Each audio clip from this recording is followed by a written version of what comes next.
I was full-time with the Mississippi National Guard. I was the readiness NCO for the 31st Rear Operations Command.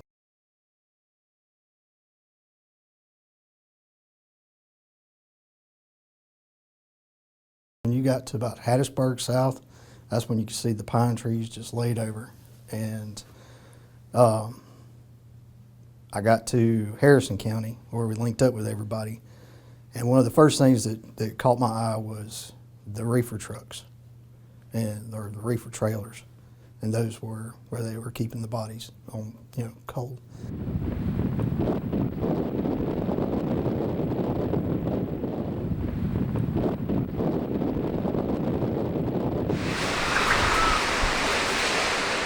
That was the first realization of how bad things were.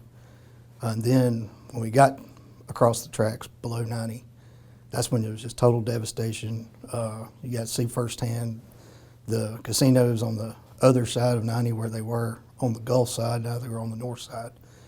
And so it was a step back. It was, to say shocking is not even put it into words.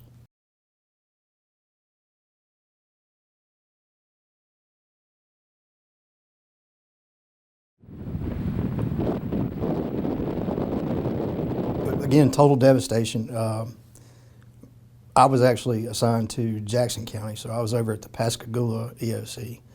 And so there, it's more of an industrial than the beachfront, but still just the impacts to the neighborhoods and the housing areas. Really what we were faced with over there were the Vietnamese population, where in the backwaters of the Pascagoula Bay River, that's where they were.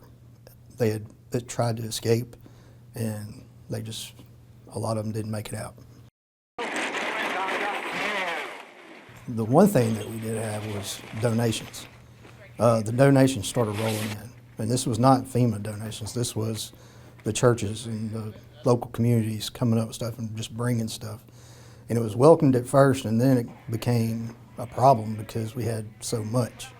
And so then things started just piling up on the sides of the road.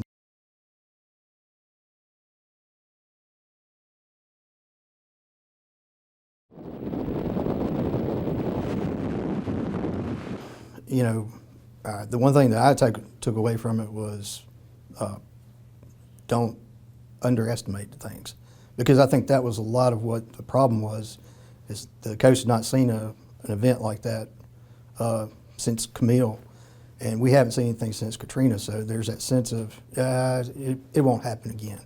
And so I think we got to take it one day at a time and keep our eye on the horizon.